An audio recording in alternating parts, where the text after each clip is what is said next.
Les parties génitales d'une femme, c'est la bouche d'un serpent quand c'est pratiqué hors mariage. Le foot n'est pas un sport physique mais spirituel. On ne sait pas le jour où on va partir. Ma mère ne savait pas qu'elle allait partir et laisser 3 enfants derrière elle. À cette époque, si j'avais pas le foot, je me serais suicidé. Faut pas blaguer. Le monde spirituel, ça rigole pas. La question, c'est comment tu peux aimer ta femme comme Christ si Christ n'est pas en toi? Car seul Christ en toi peut aimer ta femme comme Christ a aimé l'Église. Donc moi, je ne suis pas capable d'aimer ma femme comme Christ, Khalil, mais Christ en moi le peut. Gloire à Jésus, lui crie à haute voix. Bonjour à tous et bienvenue dans ce nouvel épisode du podcast Lumi, le podcast où on parle foi, témoignage, business et bien d'autres sujets. Aujourd'hui, accrochez-vous bien parce qu'on reçoit un invité de marque, on reçoit un grand frère qui a un témoignage percutant qui va transformer beaucoup de vies. Aujourd'hui, je reçois mon grand frère Khalil Lambin. Bonsoir, comment tu vas? Ça va, super, et toi? Merci. Ça va, super. Alors j'ai découvert ton témoignage vite fait sur les réseaux sociaux. Donc pour ceux qui ne le savent pas, tu es un ex-footballeur. Aujourd'hui, tu es toujours resté dans tout ce qui va être management sportif. On abordera le sujet plus tard. Mais tu as un témoignage particulièrement percutant parce que tu as vu des choses, des rituels, des propositions bizarres qu'on t'a faites dans le monde du football. Et je sais que ça, il y a beaucoup de personnes qui le vivent mais qui n'ont pas le courage d'en parler. Donc avant d'arriver à ce sujet un peu tabou, j'aimerais bien savoir qui est Khalil Lambin, où est-ce que tu as grandi et qu'on puisse un peu découvrir le personnage que tu es. Amen. Je rends la gloire à Dieu, déjà pour l'introduction, tu vois, parce que je ne pense pas vraiment qu'il y ait quelque chose de spécial chez Khalil Lambin. Je le dis en toute humilité, mais en Jésus. Amen. Parce que je sais la personne que j'étais. Aujourd'hui, si aujourd'hui je suis là où je suis, c'est grâce à Dieu. Je suis en face de toi, c'est grâce à Dieu. Et il faut savoir que je suis né dans une famille musulmane en Côte d'Ivoire. Ok. Donc je suis pas né chrétien. C'est pour ça que tu t'appelles Khalil du coup. Khalil Mustafa. Ok. Donc 2 prénoms musulmans. D'ailleurs en arabe, Khalil signifie l'ami de Dieu. Mais aujourd'hui, je suis pas là pour parler de l'islam. Tu vois, je suis là pour parler d'exactement ce que tu viens de dire, ce que Dieu est en train de faire, ce que Dieu va faire. Amen. Mais le plus important pour moi, c'est pas de faire juste une vidéo de plus, c'est de faire une vidéo qui permettra aussi aux autres de sortir de la prison dans laquelle ils vivent, mais sans savoir que c'est une prison. Wow. Amen. Et donc tu es né dans une famille musulmane. Est-ce que tu as des frères et sœurs? Alors des demi-frères, j'en ai jusqu'à 9. Ok. Mon père a eu 3 femmes différentes. D'accord. Avec ma mère, il a eu 3 enfants, donc un grand frère, moi au milieu et ma petite sœur. D'accord. Et tu as grandi en Côte d'Ivoire ou pas du tout? Oui, en Côte d'Ivoire. Je suis né en Côte d'Ivoire à Cocody. Ok. Donc tous les gens de Cocody, n'hésitez pas à mettez des commentaires. Je suis né à Cocody. À un bas âge, à l'âge de 6 ans, on est parti au Sénégal. Ok. C'était dans des circonstances un peu compliquées. On a passé par la frontière en moto, c'était compliqué. Je crois qu'il y avait des débuts de guerre, si je me rappelle bien, un truc de ce genre. C'était en quelle année ça? Je ne me rappelle plus exactement, mais c'était pas facile. Et on est arrivé au Sénégal, on était que avec ma mère. Donc elle était mère célibataire, toute seule. Les souvenirs que j'ai, c'est vraiment des souvenirs où on n'a pas eu une enfance normale. Mais tout au long de cette enfance, maintenant Jésus m'a montré qu'il a toujours été là tous les jours. Donc tu sais, souvent on est trop religieux à dire oui, mais il faut aller chercher le frère qui est dans le monde. Mais la question qu'il faut se poser, entre toi et Dieu, qui aime ce frère plus? Ce frère, il est mort. Mais Jésus est mort sur la croix pour lui. Amen. Mais toi qui le poursuis et qui parles de Jésus avec lui tous les jours, est-ce que tu es prêt à donner ta vie pour ce frère? Tu vois, on est trop hypocrite souvent. Donc quand j'étais au Sénégal, on est parti après au Mali. Du Mali, on est rentré en Côte d'Ivoire. Et de la Côte d'Ivoire, on est allé en France. Ah oui, vous avez bougé. Ouais, on est arrivé en France dans le 12e arrondissement. Métro ligne 8, Dominil. Ok. J'étais à l'école à Brécholou là-bas et je jouais tout le temps au foot. Je faisais que jouer au foot. Dès le bas âge. Dès le bas âge, j'aimais tous ceux qui me connaissaient. Football. Mais est-ce que quelqu'un t'a introduit dans le football ou c'est juste venu naturellement? Bizarrement, je n'ai pas de souvenir que quelqu'un m'a introduit. J'ai toujours joué au foot. Okay. Je dormais avec mon ballon de foot. Je faisais tout au football. Tout. À l'école, football, tout football. Tu avais déjà des rêves de devenir footballeur à l'époque, depuis l'âge de 6 ans. Au-delà du rêve, même pour moi, je ne voyais pas faire autre chose que jouer au foot. C'était pas un rêve. Pour moi, le football faisait partie entièrement de qui je suis. C'était une évidence, quoi. C'était une évidence dans le sens où tu réfléchis même pas à si tu vas être footballeur. Je me disais, je joue au foot. Donc si je suis bon, quelqu'un va me chercher. Et au moment où vous arrivez en France, tu es avec ta mère, Ma mère, mon grand frère et ma petite sœur. ton grand frère et ta petite sœur. Et comment elle est l'entente là-bas? C'est comment le cocon familial? Ma mère a toujours été quelqu'un d'élevé spirituellement, Ok. très aimante. Elle avait un amour sacrificiel, mettait toujours les autres en avant, ses frères et sœurs. Elle était beaucoup aimée dans la famille. Et en 2007, on a déménagé dans le 91 en 2005. Pendant 2 années, en 2007, un soir, on lui dit bonne nuit, maman, bonne nuit, tout ça. Le lendemain, on me dit maman, elle est décédée. Du jour au lendemain, comme ça, elle est partie. Waouh. En mai 2007. Tu vois, la Bible nous dit que nous sommes que de la vapeur. Ni toi ni moi, on saura après ce podcast si on va vivre 1 heure de plus. On ne sait pas le jour où on va partir. Ma mère ne savait pas qu'elle allait partir et laisser 3 enfants derrière elle. Et maman elle était musulmane, du coup. Alors, il y a beaucoup de personnes qui m'ont dit que maman leur parlait de Jésus. Okay. Donc moi, ce que le Saint-Esprit m'a dit, c'était que tu sais, il y a beaucoup de musulmans qui acceptent Jésus, mais pour ne pas déshonorer leur famille ou créer des palabres, ils ne le disent pas publiquement. Ils sont chrétiens de l'intérieur, mais il y a énormément en Angleterre, j'en ai rencontré beaucoup. Des femmes qui ont accepté Jésus, mais elles ne peuvent pas le dire à leur père, de peur d'être rejetées. Mais elles ont leur relation avec Jésus. Je pense que ma mère faisait partie de ces personnes, parce que ça a toujours été quelqu'un qui ne voulait pas rentrer dans les conflits. Donc, elle a sa relation avec Dieu, ça ne te regarde pas. Pense ce que tu veux et c'est ce que Dieu pense d'elle. Donc aujourd'hui, moi, j'ai la ferme assurance qu'elle appartient à Jésus. Amen. Amen. Et maman part du jour au lendemain. J'avais 12 ans. Tu avais 12 ans. Ma petite sœur avait 9 ans, mon grand frère 16 ans. Qui te l'annonce? Eh ben, on la voit, son corps, il est devant mes yeux. Waouh. Et maman, réveille-toi, elle est plus vivante. Elle est partie. Et est-ce que c'est une image qui t'a choqué, qui t'a Ça traumatisé? m'a anesthésié. Ok. Je suis devenu... C'est ce que je dis souvent. À cette époque, si j'avais pas le foot, je me serais suicidé. Dès 12 ans, là. Ah oui. Imagine-toi, on a galéré au Sénégal avec ma mère, au Mali. On est revenu en Côte d'Ivoire. On a échappé la guerre là et on est parti en France. Je dormais avec ma mère. On était dans une seule chambre à Paris. On n'avait pas 2 chambres, on était tous dans la même chambre. On faisait tout avec ma mère. Du jour au lendemain, boum, gone. Si c'est pas indiscret, qu'est-ce qu'elle a eu, maman, du jour au lendemain, comme ça? C'est très profond. La médecine dit une chose, le monde spirituel dit autre chose. Qu'est-ce que le monde spirituel dit? Ah, mon frère. Tu sais, on demande la sagesse. Il y a des paroles que tu peux dire, ça apporte la mort ou la vie. Et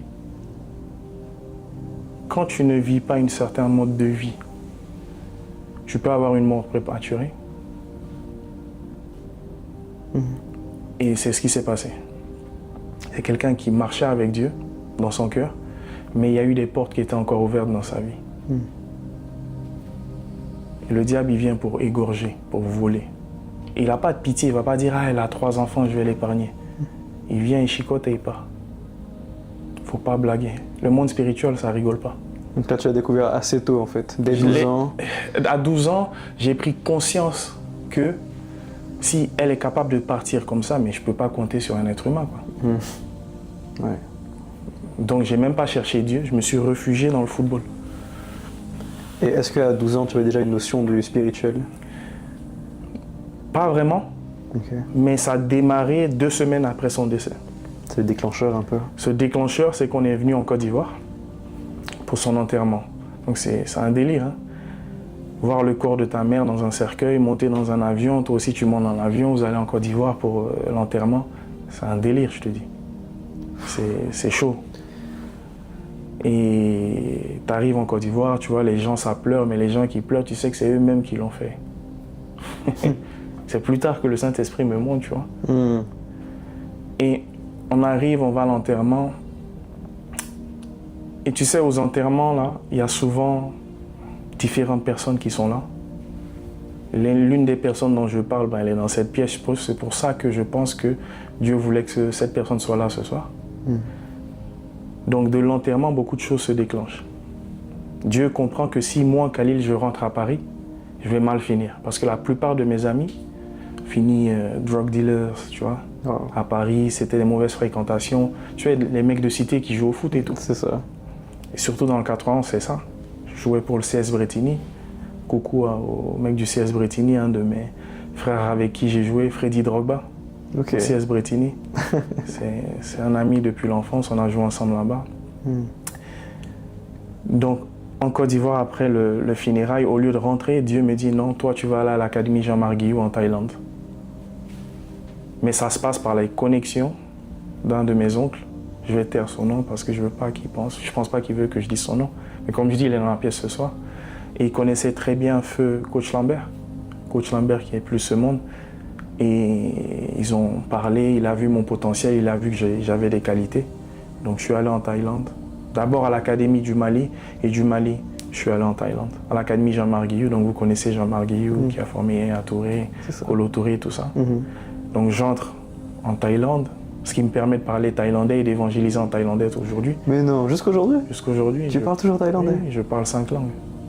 Waouh, quelles sont les langues que tu parles? Grec, thaïlandais, hébreu, français, anglais. Et couramment ou? Waouh. Donc du coup, j'arrive en Thaïlande à l'académie. Je fais 4 ans et demi, 5 ans. C'était les plus belles années de mon enfance parce que je faisais que du foot. Mais Dieu savait que si je ne faisais pas que du foot, j'allais mourir. Et un jour, j'étais en Thaïlande, c'était dur parce que l'Académie Jean-Marc Guillou, pour que ceux qui savent, c'est les degrés, les jongles, la technique, jouer pieds nus, c'était difficile. La journée, je suis avec les coéquipiers, je joue au foot. La nuit, je pleure parce que ma mère me manque. Je ne peux pas appeler à Paris pour dire je veux rentrer parce que des personnes ont mis leur dos au mur pour que moi je puisse être en Thaïlande pour arrêter l'école. Donc je dois continuer.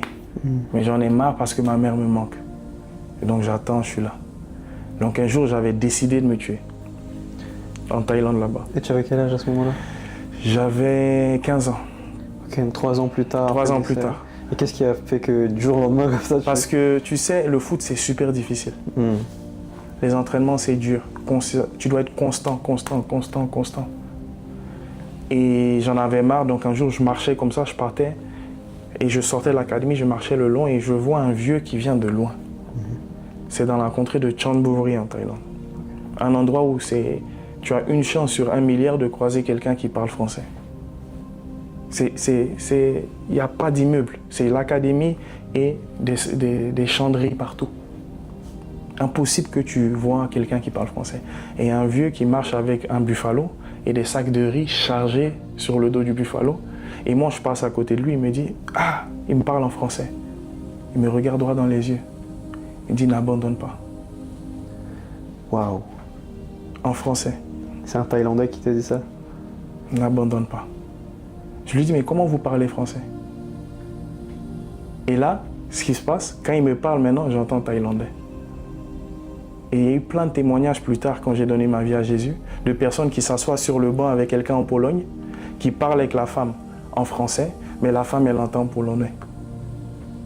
Dieu peut changer ton oreille pour que quelqu'un te parle dans ta langue, mais c'est lui qui te parle. Je ne sais pas si tu comprends ce que je veux dire. Incroyable, oui, je comprends. Et c'est ce qui s'est arrivé pour moi en Thaïlande. J'ai entendu français, mais lui, il a parlé thaïlandais. Mais moi, je ne savais pas que c'était Dieu qui avait appuyé une télécommande au ciel et il a changé mon oreille, tu vois. Il est Dieu, il est capable de tout ça. Et du coup, ce jour-là, n'abandonne pas, ça m'a touché. J'ai dit, ok, je vais continuer. J'ai dit, je vais continuer pour ma mère parce que je dois devenir professionnel. Et ce jour-là où tu t'es suicidé, excuse-moi de te couper, c'était à cause justement de cette même pression-là, du football, du décès de maman? Tout ça. Tout cet ensemble-là qui s'est accumulé pendant plusieurs années. Plusieurs années, tu dis mais ça sert à quoi tout ça? Ça sert à quoi? Mais entre-temps, tu vois, je suis toujours dans mes 5 prières. Okay. je vais faire mes 5 prières, mais c'est vide. Okay. Ah, mais tu priais, tu étais rigoureux dans l'islam du coup. Oui, mais c'est vide. Tu pries, mais tu fais juste les 5 prières parce qu'on t'a dit que c'est comme ça. Tu fais pas ça parce que tu as une relation ou bien tu sens le développement intérieur. Tu sens un changement intérieur. Tu fais ça juste parce que c'est robotique. Et malheureusement, beaucoup de musulmans, ils le font de manière robotique. C'est un esprit qui s'est imposé à eux. Ouais, même beaucoup de chrétiens aussi, malheureusement. Exactement, et c'est le même esprit qui est aussi dans les églises aujourd'hui. Ne pas avoir de relation avec Dieu, mais prier de façon mécanique. Au-delà de prier de façon mécanique, cet esprit est envoyé par le diable pour te faire croire que tu es en relation avec Dieu quand tu fais ça. Alors que non, tu es en relation avec le diable au travers de lui. Wow. Amen. Je pense que déjà ça va toucher beaucoup de personnes. Ah, on espère, mais tu vois, donc du coup, cet épisode se passe en Thaïlande et je commence maintenant à travailler plus dur. Éventuellement, je sors de l'académie 17 ans et demi, je signe mon premier contrat pro, je suis envoyé au Qatar, je suis allé à Lorient, Nantes.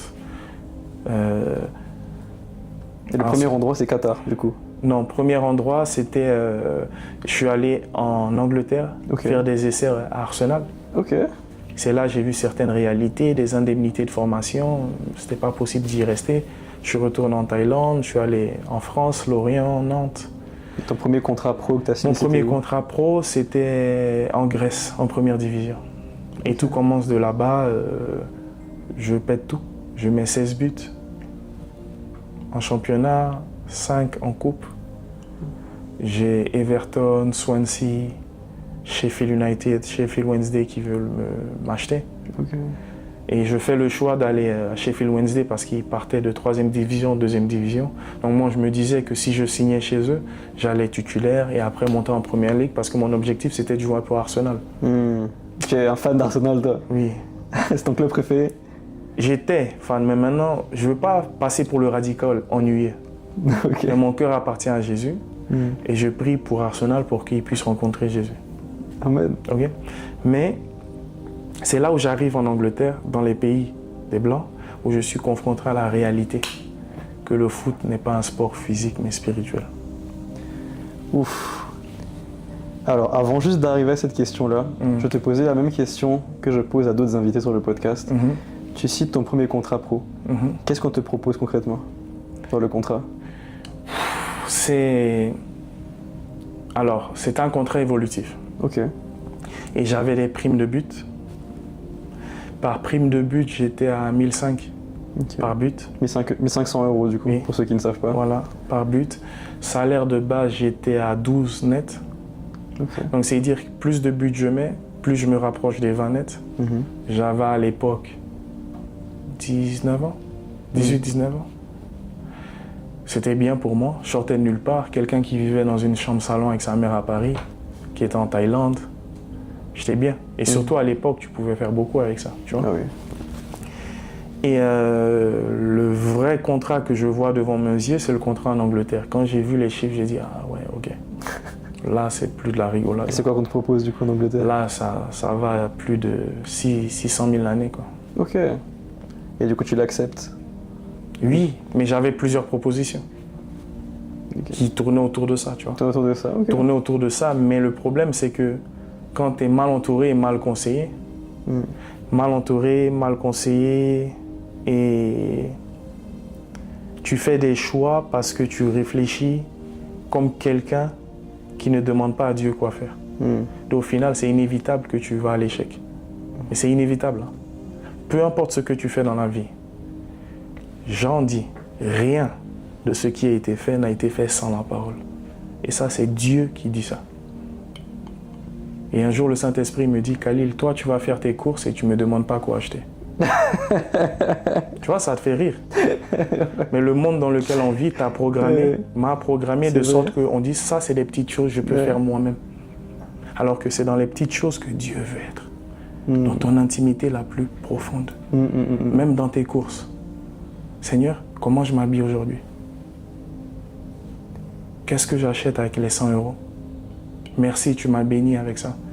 Je vais acheter des courses. Seigneur, qu'est-ce qu'on mange aujourd'hui? On ne pense pas que Dieu veut faire partie de ton intimité. Parce que le monde t'a programmé de sorte que tu demandes à Dieu, tu viens à Dieu quand tu es content pour lui dire merci ou quand tu es en difficulté. Alors que Dieu, non. Jésus dit, il n'y a rien que le Fils n'a fait de lui-même. Il ne fait que faire ce que le Père lui montre de faire. Rien.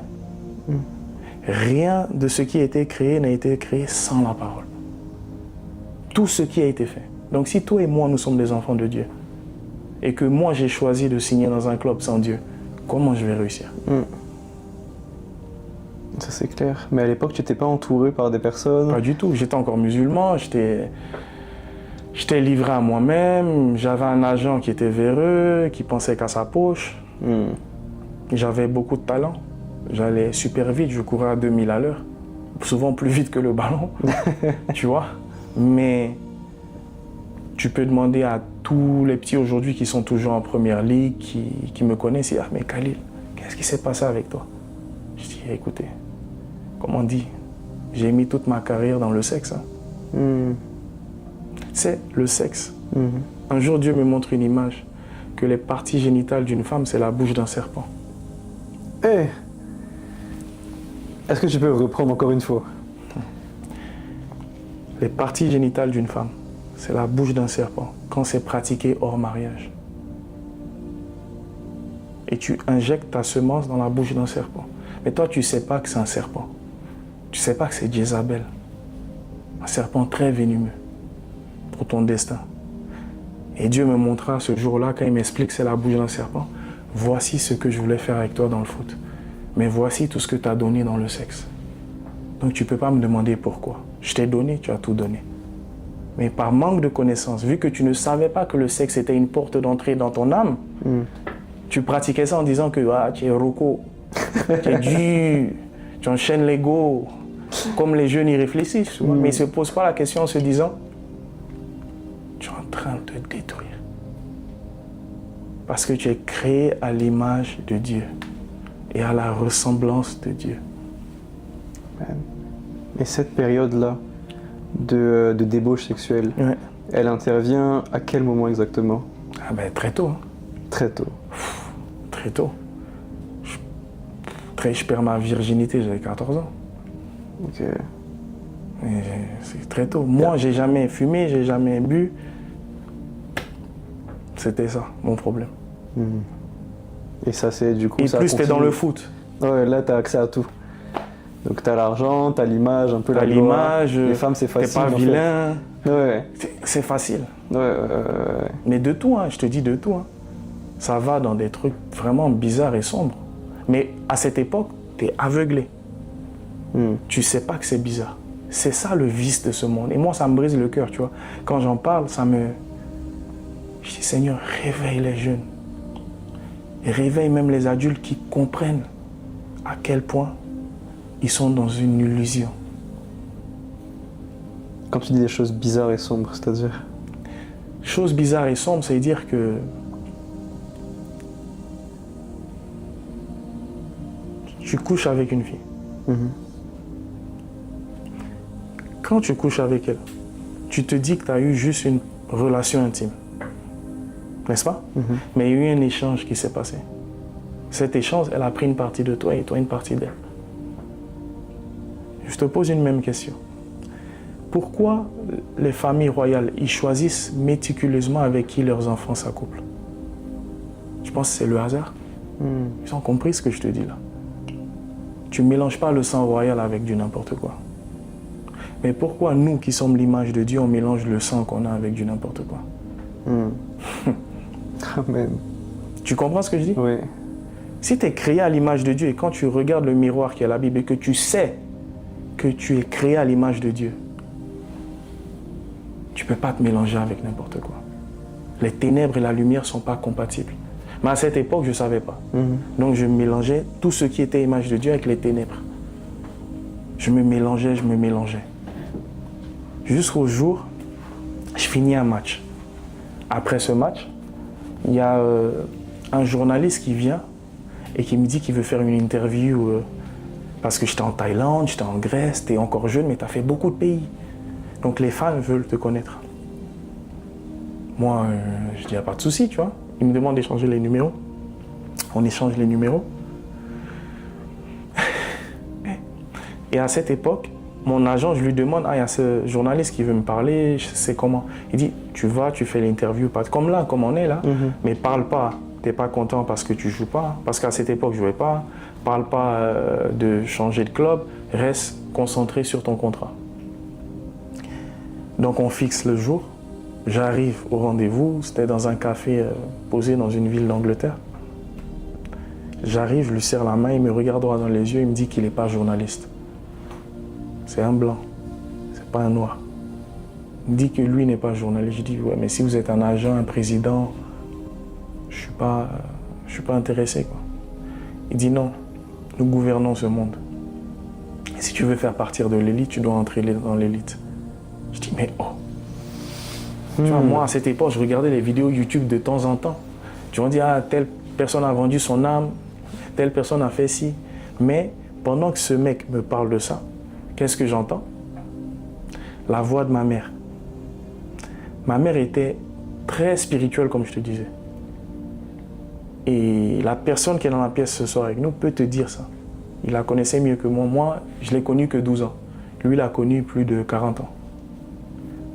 Et elle me dit, tu peux faire tout ce que tu veux, Khalil, mais ne vends jamais ton âme. Ça, c'était, j'avais 9 ans. Fast forward, plusieurs années. J'ai ce mec en face de moi, il me dit ça. C'est la voix de ma mère comme un parapluie. Ne vends pas ton âme. Tu parles, ne vends pas ton âme. Plus il me parle, plus j'entends, ne vends pas ton âme. Donc, pour les mamans, parfois, qui se disent que ouais, mais je parle à mon enfant, il ne m'écoute pas. Ou le père qui dit, je parle à mon enfant, il n'écoute pas. N'oublie pas une chose. Tu es créé à l'image de Dieu. Ta parole est une semence. Je pense que quand ils font les publicités dans la télé, là, tu penses que c'est le hasard? Ils plantent une graine dans ton subconscient. En tant que parent, tu es censé semer des graines dans ton enfant. C'est ce que ma mère a fait. Et cette graine a germé le jour où j'en avais besoin. Imagine, elle ne m'avait jamais dit de ne pas vendre mon âme. Donc ce monsieur me propose ça. Donc moi, je suis curieux. J'entends « vends pas ton âme » dans mon esprit, mais je dis « mais qu'est-ce que je dois faire pour entrer dans l'élite ?» Il me regarde droit dans les yeux, il a dit « ça n'a rien de physique, tout est spirituel dans ce monde. » Je te répète, c'est pas un marabout, c'est un blanc. Si c'était un noir, j'allais dire ok, c'est normal, j'ai rien contre les renois. On a l'habitude de ça, j'ai grandi dans ça, tu vois. Mais là, un blanc, je dis mais oh, c'est Harry Potter ou quoi, tu vois? Je dis mais c'est quoi ce délire là? C'est quoi en plus ça? en Angleterre. Thank you, tu vois. Ouais. Et quand il me dit ça, il me dit si tu es prêt et qu'on a ton feu vert, je te donnerai la localité. Tu viens, une voiture viendra te chercher et on t'initiera. Je dis ok, mais avant d'arriver à là, qu'est-ce que je dois faire? Il dit il y a plusieurs fonctions, plusieurs manières d'entrer. Tu peux te donner toi-même, mais ta durée de vie sera limitée. Tu vas avoir une carrière longue, 10 ans, 15 ans, mais tu vas mourir à 45 ans. Ne croyez pas que les artistes vous voyez mourir bêtement là. Ils savaient qu'ils allaient mourir. Ils ont eu une gloire éphémère, ils ont choisi la gloire éphémère. J'ai eu le choix de choisir la gloire éphémère, mais Dieu m'a sauvé. Ouais. Et quand je parle, il y a beaucoup qui se reconnaissent dans ce que je dis. Si tu crois pas, c'est pas mon problème. Moi, je parle la vérité et la vérité n'a pas besoin d'être crue pour être la vérité. Tu vois? Et quand il me dit ça, je lui dis ok, mais c'est quoi ça? Comment je vais mourir? Il dit j'aurai une limite de vie. Ou tu peux donner ta sœur, un proche. Je dis mais comment? Ah, ils peuvent avoir un cancer, un accident de voiture, quelque chose se passe, mais tu auras offert du sang. Je commence à flipper là quand il me parle de tout ça. Wow, tu m'étonnes. Il dit alors il y aura des manières progressives où tu auras couché avec des animaux, des actes homosexuels pour pouvoir monter en puissance. Et il parle un peu plus de détails, mais moi je commence à flipper de plus en plus quand il me dit ça. Je sentais que c'était j'ai vu ça dans les films, mais pas devant mes yeux, tu vois. Et tu sentais une atmosphère un peu qui dégageait quand il te parlait. L'atmosphère, plus il parlait, vraiment, je crois, que la personne qui était en face de moi, parce que plus tard j'ai cherché sur internet, son nom n'existe pas. Il n'a pas de cabinet. Je pense que c'était un ange d'ici ou c'était lui-même Lucifer, parce que Lucifer sait ce que Dieu veut faire dans ma vie. Et il aime intercepter ce que Dieu a pour que ça fasse mal à Dieu. Wow. Donc, Et ses yeux étaient captivants. Et quand je te dis, je ne regarde pas les hommes et pour dire un homme est beau, il est moche. Mais cet homme-là, il avait des yeux captivants. Tu peux jamais... Et inoffensif, mais gentil. Ok. Mais ultra dangereux. Vraiment, apparence gentille. Apparence gentille, tu ne vas jamais penser que lui, il est mauvais. Il était âgé ou... Il était, je dirais, entre 40 et 45. Ok. Ça va, c'est un jeune.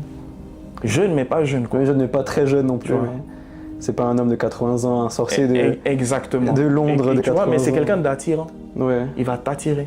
Il va te charmer. Charismatique, un peu, il te parle et tu es captivé, quoi. Toutes les caractéristiques que la Bible nous dit qu'il se déguise en ange de lumière.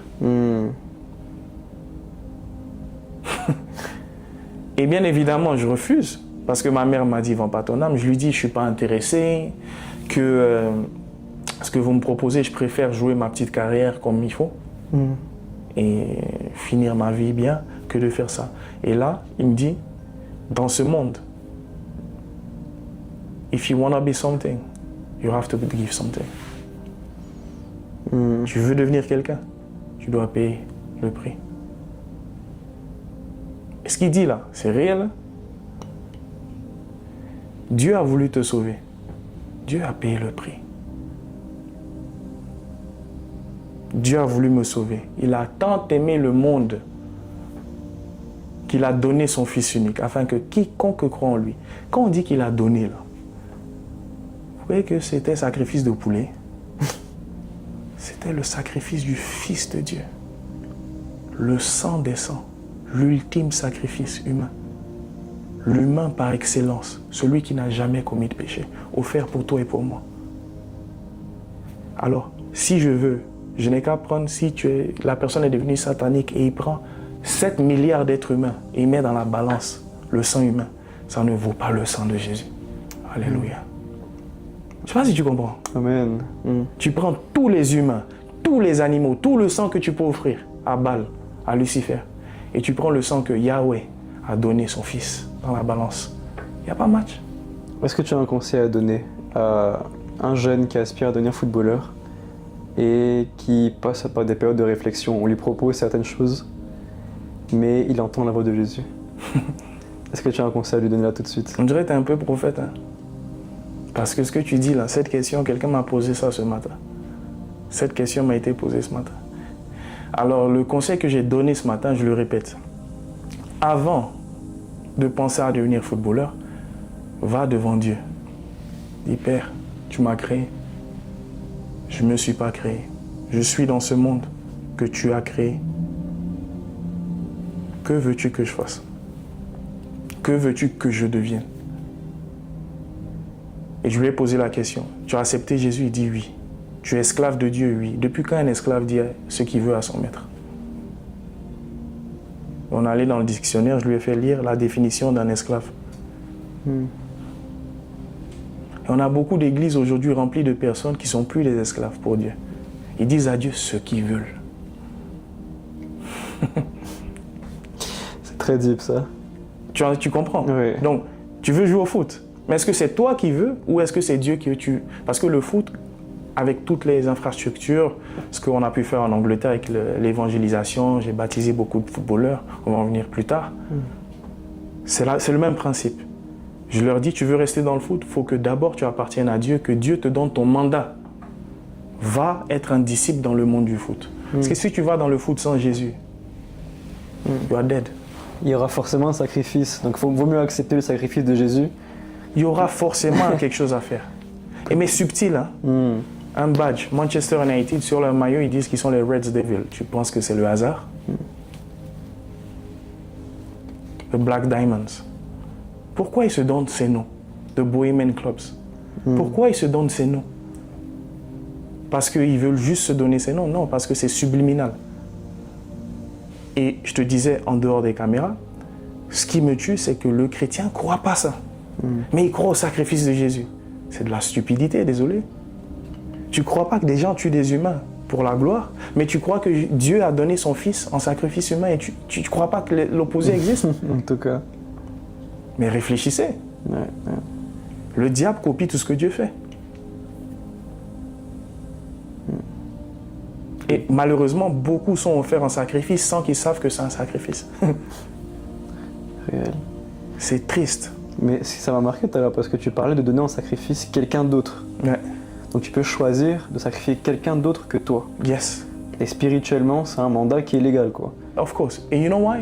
Tu sais pourquoi? La personne que tu sacrifies, ils vont te dire, choisis. Et les personnes qui t'offrent, c'est souvent des personnes qui ne marchent pas dans la volonté de Dieu.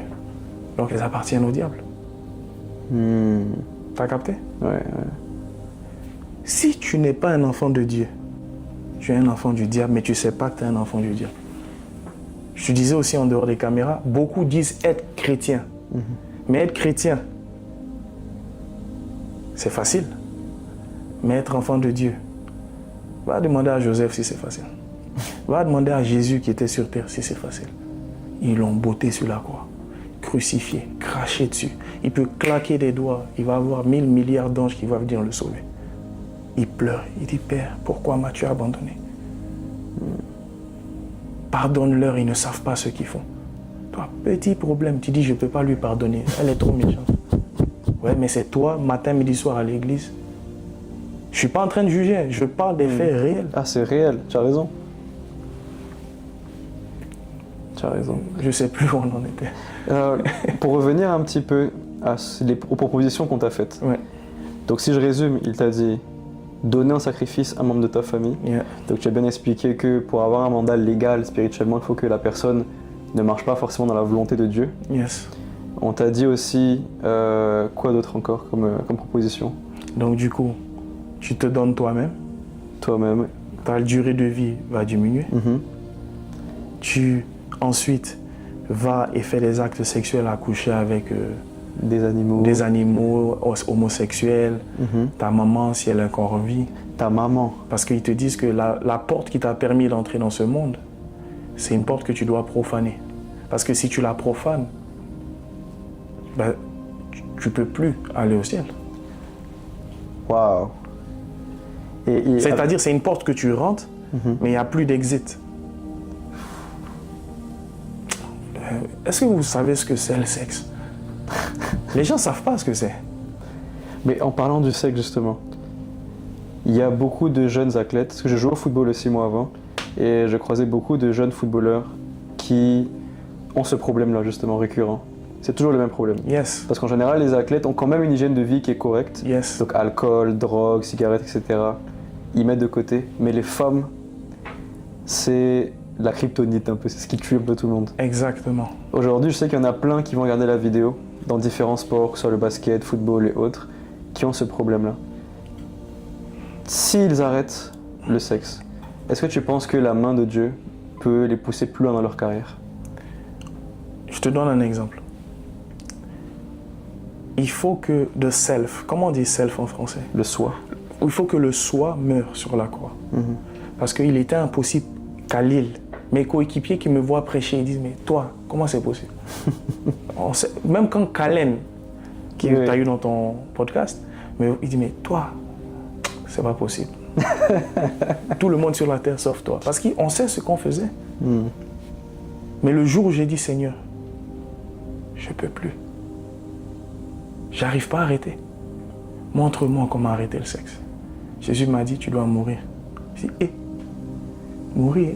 Il dit, non, ton soi doit mourir sur la croix. Parce que Jézabel peut seulement attirer quelqu'un qui est vivant. Mais la mort à soi-même n'est pas une fois et puis tu dis, ça y est, je suis en Christ. Il dit, regarde ce que je t'ai dit là. Si tu veux être mon disciple, il n'a pas dit si tu veux être mon enfant. Tous ceux qui acceptent Jésus deviennent enfants de Dieu. Mais pour être un disciple de Dieu, il dit, if you wanna be my disciple, tu veux être mon disciple, prends ta croix tous les jours.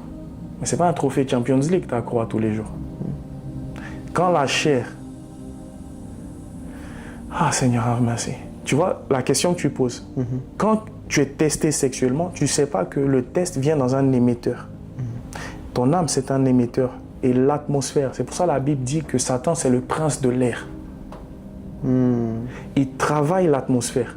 De sorte que toi qui ne sais pas que l'atmosphère va impacter tes désirs, qu'est-ce qui se passe? Tu rentres dans une atmosphère et tu dis, mais je ne pensais pas faire ça et j'ai finalement fait ça. Combien s'identifient sur ça? Ce soir-là, je ne pensais pas aller en boîte de nuit, mais je suis allé, au final, je suis tombé. Ce soir-là, je ne pensais pas aller à l'anniversaire, mais je suis allé et j'ai fait ce que je ne voulais pas faire. Wow. La question n'est pas comment arrêter le sexe et comment avoir une vie, c'est décider de laisser Christ vivre en toi. Et quand Christ vit en toi, Christ te montre maintenant, voici comment je t'ai créé, voici ce que c'est une âme. Et voilà comment l'âme fonctionne. Voici comment le prince de ce monde fonctionne. Partout, il a des antennes qui envoient des ondes à ton âme. Et le monde du sport, du foot, c'est une antenne. C'est pour ça que si toi qui es footballeur, tu veux jouer au foot, mais que tu n'as pas la maîtrise du Saint-Esprit qui habite en toi pour contrôler ton âme, tu rentres dans le foot, mais l'atmosphère du foot va te manger. Je ne sais pas si tu comprends ce que je dis. Je comprends tout à fait. J'espère que je n'essaie pas d'aller trop profond. Non, c'est parfait. J'essaie d'expliquer simplement. C'est parfait. Mais ce que je suis en train de dire, c'est des choses réelles. Il est impossible pour toi ou pour moi d'arrêter de pécher. Dans la chair, c'est impossible. Tu dois traiter durement ta chair tous les jours en crucifiant ta chair tous les jours. Parce que tous les jours, tu auras des épreuves. Pour ça que Paul dit que la vie, c'est un marathon. J'ai un frère qui me contactait il y a un temps de cela. Et il se plaignait parce que ça fait plus de 4 mois, lui et sa femme n'ont pas couché ensemble. Ça allait dans 6 mois, ça allait dans 8 mois. Mais je lui dis, mais mon frère, pourquoi tu te plains? Est-ce que Jésus, il a déjà mon goût? Tu n'as pas dit que tu es chrétien? Il me dit, ah, on est mariés. Je dis, mais le problème que tu as, ta femme, c'est une télécommande. Je lui dis, quel genre de prière tu fais? Est-ce que tu as déjà dit, Seigneur, révèle-moi, sonde-moi? Il dit, ah, c'est ma prière préférée. Je dis, est-ce que tu sais, c'est la prière la plus dangereuse? Tu demandes à Dieu de te sonder. Donc Dieu appuie sur la télécommande qui est ta femme pour te montrer comment ton cœur pense au sexe. Tu comprends? Ouais. Donc Dieu utilise ta femme pour te mettre dans une situation pour te montrer ta faiblesse. Vu que tu dis sonde-moi, montre-moi ce que je dois changer. Change ça. Élève-toi, sors de la chair et vis la vie de l'esprit. Et quand tu vas vivre la vie de l'esprit, ta femme va s'ouvrir à toi au lit. Et ça marche. Ça marche! Je ne sais pas si tu comprends. Oui. C'est pour ça que Paul dit que tout concourt au bien de celui qui aime Dieu. Donc si tu vois qu'il y a quelque chose qui ne marche pas dans ton couple, Seigneur, qu'est-ce que tu veux changer en moi? Regarde pas elle ou regarde pas lui. Qu'est-ce que tu veux changer en moi? Si tu permets que cette situation m'arrive, il y a un truc à changer en moi. Si mes yeux de la chair perçoivent cette situation comme un mal, qu'est-ce que tu veux changer en moi? Si je galère encore avec l'immoralité sexuelle et que tu fais que tu tombes, c'est pourquoi? Parce que celui qui est le prince de l'air sait que c'est ça ta faiblesse. Donc il va faire de sorte que l'atmosphère qui est travaillée plus t'influencer et il est invincible dans ce cas-là. Mais là où il est tout perdant, c'est quand tu laisses Alléluia, le Fils du Très-Haut, vivre en toi. Et que tous les matins tu dis Christ, Khalil, mais Jésus, vit. Amen.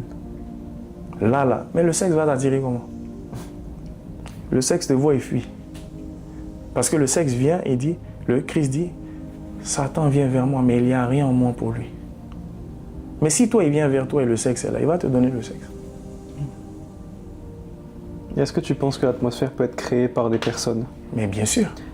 Je pense à quelqu'un qui regarde au podcast et qui est mal entouré. Exactement. Tu touches à un point parfait. Les mauvaises mœurs corrompent les bonnes mœurs. Comment ça corrompt? Comment les mauvaises compagnies vont te corrompre? Toi, tu marches avec Dieu, tu essayes de faire ton mieux. Le diable n'est pas content. Il va faire quoi? Il va envoyer ta meilleure amie qui est dans le monde. Te parler. Mais ce que tu ne sais pas, les paroles qui sortent de sa bouche. Seigneur, miséricorde. ont péri par faute de connaissance. Toute parole qui sort de ta bouche se colle sur le mur et ça travaille l'atmosphère. Donc si tous les matins tu te réveilles, tu dis victoire, résurrection, je suis sauvé, tu proclames de la positivité. Tu crées une atmosphère où le démon ne peut pas rentrer chez toi. Mais si tu es négatif, il y a une étude récemment qui a été faite que l'être humain, c'est des scientifiques, c'est pas biblique, mais c'est des scientifiques qui disent que l'être humain ne pense pas, mais il reçoit les pensées. Toi, tu penses que tu penses, mais tu reçois des pensées. Exemple biblique maintenant. Pierre, tous les disciples sont là. Jésus sort d'un mouvement où on lui dit que lui, il chasse les démons par Belzébul et les disciples sont là, ils disent le cœur est mort. Imagine-toi qu'on est autour de Jésus, tu vois. Ouais. Et tout le monde dit que Jésus qu'on suit là, il chasse par les démons. C'est un charlatan. Non, on doute. Jésus se tourne vers nous. Il dit Cédric, Khalil, qui dites-vous que je suis? Nous tous on est bobos parce qu'on doute. Pierre de nulle part, il reçoit. Tu es le Fils de Dieu. Jésus le regarde. Cette parole ne vient pas de l'homme, car ni la chair, ni le sang peuvent te le révéler, mais c'est mon Père qui est dans les cieux qui t'a donné ça. Je dis, mais attends, pause Seigneur. C'est pas le même Pierre, 2 versets plus tard, tu dis, Satan a rire de moi. Ça veut dire quoi? Il dit, Khalil, tu es un récepteur de pensée. Si tu ne travailles pas le récepteur, tu vas recevoir des deux, le diable et Dieu. Et tu ne reconnaîtras pas la voix de Dieu ou du diable. Et comment tu travailles le récepteur? Le récepteur se travaille en te mettant sur la croix et laisser Dieu être le récepteur. Parce que seul Dieu peut comprendre ce que Dieu dit. Oh. Je pense en fait, souvent on dit porter sa croix, se mettre sur la croix, mourir à soi, etc. Là concrètement, quelqu'un qui regarde le podcast, il finit de regarder le podcast, première action qu'il doit faire. Tout de suite là, si tu es convaincu là. Et à marcher dans cette voie-là de la sanctification. Si Seigneur. Un jour on m'a demandé comment on fait pour être né de nouveau. Il dit pour être né de nouveau, il faut comprendre que tu es nul, tu es merdique, tu es sale, tu es mauvais. Et je me suis reconnu dans le miroir, Khalil, tu es sale, tu es mauvais, tu es méchant. Tu vaux rien. J'en avais marre de ma vie. J'en pouvais plus. J'ai arrêté d'être hypocrite avec moi-même. Parce que je savais ce que j'étais. Je me regarde dans le miroir, je dis mais ça vaut rien ça. C'est là Jésus vient maintenant. Je dis Seigneur, j'en peux plus. Si toi tu me regardes et tu estimes que tu en as marre, tout est bousculé autour de toi, tu ne sais plus où tourner ta tête, tu ne sais pas où aller, tu te poses plein de questions. Prends une pause et dis Jésus, viens me sauver. Viens me montrer qui je suis. Viens me montrer le chemin. Donc, au fait, tu vois, le Christ dit, celui qui voudra sauver sa vie la perdra, mais celui qui perdra sa vie pour moi la sauvera. Je paraphrase. Mais en gros, ce qu'il essaye d'exprimer ici, c'est que pour que tu puisses sauver ta vie, tu dois accepter de la perdre. Et pour pouvoir accepter de perdre ta vie, c'est de prendre conscience qu'une vie sans Jésus ne vaut rien. Rien. Tu peux avoir 100 milliards d'euros dans ton compte. Tu peux être le président des États-Unis. Tu peux gagner 10 ballons d'or. Si tu n'as pas Jésus, le jour du jugement, le Père va dire qui tu es. On ne te connaît pas ici. Passe là-bas. Là-bas, il n'y a pas d'affaire de statut. Le Père doit voir Christ au travers de toi. Mais pour que Christ doit être vu au travers de toi, il faut que toi, tu prennes conscience que tu as besoin d'un sauveur. C'est quelqu'un qui est misérable, qui est perdu, qui dit « Seigneur, aide-moi ». La plupart des gens qui viennent à moi et disent « J'en peux plus », je dis « Gloire à Dieu, Jésus arrive dans ta vie ». Ah, j'en peux plus, je suis au bout de ma vie. Parce que j'ai été sur ce chemin. C'est quand j'en pouvais plus de ma vie qu'il est arrivé dans ma vie. Et il a redonné du goût à ma vie, du sel, de la lumière. Il a dit que la lumière soit. Tu penses qu'il y a une différence entre une personne qui vit une vie chaotique et Genèse? Non. La terre était informe et vide. Toi à qui je parle, ta vie est informe et vide. Amen. Tu comprends? Ouais, c'est pour ça que la Bible dit « Lorsque je suis faible, je suis fort ». Ta vie peut être informe et vide. Mais laisse la lumière entrer en toi. Et la lumière va t'ouvrir les yeux et te montrer que non, tu n'es pas faible, tu es fort. Non, tu n'es pas moche, tu es beau. Non, tu n'es pas un bon à rien. Non, tu n'es pas juste un berger, mais tu es le futur roi d'Israël, David. Non, tu n'es pas celui, j'ai zéro étude. Regarde où Dieu m'a amené. J'étais celui même qu'on dit, ah mais lui là, s'il arrête le foot, il va devenir quoi? Aujourd'hui, Dieu me met là où ceux qui ont fait des études veulent être. Moi, je leur ai toujours dit, je n'ai pas de diplôme, mais mon diplôme, c'est le Saint-Esprit. Viens te comparer ton diplôme et puis mon diplôme. Mon diplôme, c'est celui qui a créé les planètes. Le créateur du ciel et de la terre. Celui qui est le créateur de toutes choses. S'il vit en moi et que je le laisse vivre en moi, quelle porte qu'il ouvre qu'un homme peut fermer? Quelle? Amen. Tu as choisi le sacrifice de Jésus au final. Et au final, au lieu de vendre mon âme, plusieurs années se passent et ma carrière fait ça. Ouf. Et quand ma carrière fait ça, moi, je comprends que c'est parce que je n'ai pas offert quelque chose. Donc je regarde tous les autres joueurs, je dis mais je suis encore chrétien et je suis encore musulman. Mais je dis mais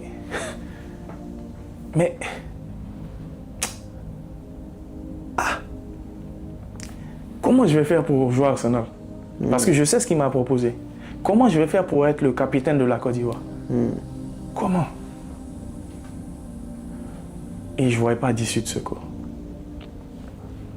Je finis, je vais en Belgique, je joue dans plein de pays.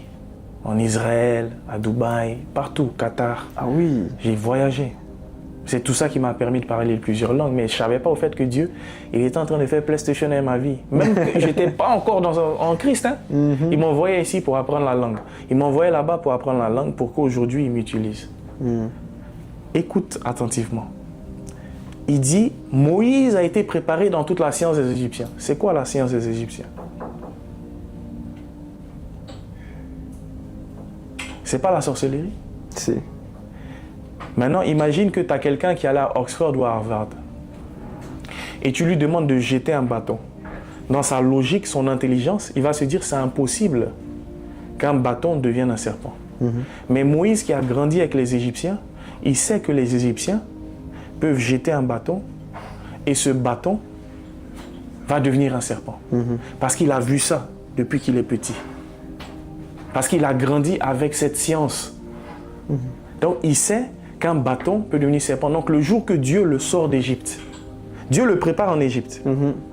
C'est son académie qui est là. Dieu prépare son récepteur en Égypte de sorcellerie. Et Dieu le sort de la sorcellerie et il l'emmène dans le désert pour qu'il rencontre Yahweh. Et une fois qu'il rencontre Dieu, Dieu lui dit, je te ramène en Égypte. Mais cette fois-ci, il a été formé. Il a été formé dans la science des Égyptiens. Donc quand Yahweh lui dit, jette le bâton, il ne va pas penser comme un intellectuel. Il sait qu'un bâton peut devenir serpent. Est-ce que tu comprends ce que je dis? Donc une ex-prostituée peut savoir ce qu'une ex-prostituée vit. Un ex-footballeur peut savoir ce qu'un ex-footballeur vit. Un ex-musulman peut savoir ce qu'un ex-musulman vit. Donc, peu importe le péché dans lequel tu es, ça va concourir au bien de celui qui aime Dieu parce que Dieu va tourner ça pour sa gloire. Tu peux voir ton fils dans le péché, toi donne ton fils à Dieu. Parce que le péché qu'il est en train de faire, c'est son académie parce qu'il va sauver beaucoup de personnes qui étaient dans ces ténèbres. Et c'est ce qu'il fait maintenant. Il m'a sorti du foot. Et comment il me sort du foot? J'étais en Suisse. Et en Suisse, j'en avais marre. Je jouais au football en Suisse. Et j'en pouvais plus de foot. Et à un moment donné, j'étais KO. Je dis, Seigneur, je suis fatigué de la vie, d'immoralité sexuelle. Je partais à la mosquée, je faisais mes prières, mais je sentais que je lisais le Coran. Et le Coran me dit des choses qui ne sont pas cohérentes. On me dit que la Vierge Maria a été visitée par un ange qui lui dit qu'elle va enfanter. Elle lui dit, mais elle est vierge, dans le Coran. Comment c'est possible? L'ange lui dit, l'Esprit du Seigneur va venir sur toi. Non, moi je me pose la question. Ce Issa qui est né de Marie, là, il est né de Dieu et d'une vierge. Mais Mohamed, il est né d'un homme et d'une femme. Il n'y a pas match, au fait. Non, je commence à plus chercher Issa dans le Coran. Parce que je cherchais vraiment Dieu. Parce que j'étais sur le bord encore de perdre ma vie, me tuer, quoi, parce que j'en pouvais plus de ma vie. Donc je cherchais vraiment où était Dieu. Je cherchais Dieu parce que je voyais qu'on m'avait offert de vendre mon âme, de faire des rituels pour avoir la gloire de ce monde. Je disais, mais si eux, ils peuvent donner la gloire de ce monde, c'est qu'il y a un Dieu, mais il est où? Parce que quand tu tapes sur Internet, on dit religion, il y a plus de 3000 religions. Mais il y a un Dieu et puis il y a un diable. On ne peut pas tous avoir raison. On ne peut pas tous avoir raison. Ouais. Ok? C'est-à-dire que Issa là, c'est qui? Dans le Coran, c'est aussi écrit que tous sont pécheurs. Mais un seul n'a jamais commis de péché, c'est Issa. Il est né pur. Et le Coran te dit aussi que seul Allah ne peut pas pécher. Le Coran te dit que Issa est Dieu. Mais comme les musulmans, va chercher un musulman autour de toi. Il n'y a pas beaucoup qui lisent le Coran ou qui ont lu le Coran. Or, le Coran dit que si tu ne lis pas le Coran, tu n'es pas digne d'un musulman. Ils suivent un esprit de famille. Quand j'ai vu ça, j'ai dit, ok, Issa, si tu es Dieu, révèle-toi à moi. Le lendemain, je finis l'entraînement, je marche dans la rue. Pasteur Anthony Cooper m'arrête. Un Anglais né en Angleterre qui a ouvert une église à Genève, parce que je jouais à Genève. Et il me dit, Young man, do you know Jesus loves you? Et quand il me dit ça, le cœur de Pierre, qui était mort quand ma mère est décédée, et que j'ai vu son corps devant mes yeux, ce cœur qui était sans vie et qui alignait toutes les go possibles, quand il me dit que Jésus m'aime, ma première question que je lui pose, je lui dis, mais comment il peut aimer quelqu'un comme moi? Parce que je sais ce que je fais. C'est là qu'il me dit, c'est pour ça qu'il t'aime. Parce que tu sais que tu es sale. Tu sais que tu n'es pas bon. Tu sais que tu mérites l'enfer. C'est pour ça qu'il t'a donné. C'est pour ça qu'il s'est donné pour toi. Tu vois, le commencement de la nouvelle naissance, c'est le commencement de savoir que tu n'es pas bon.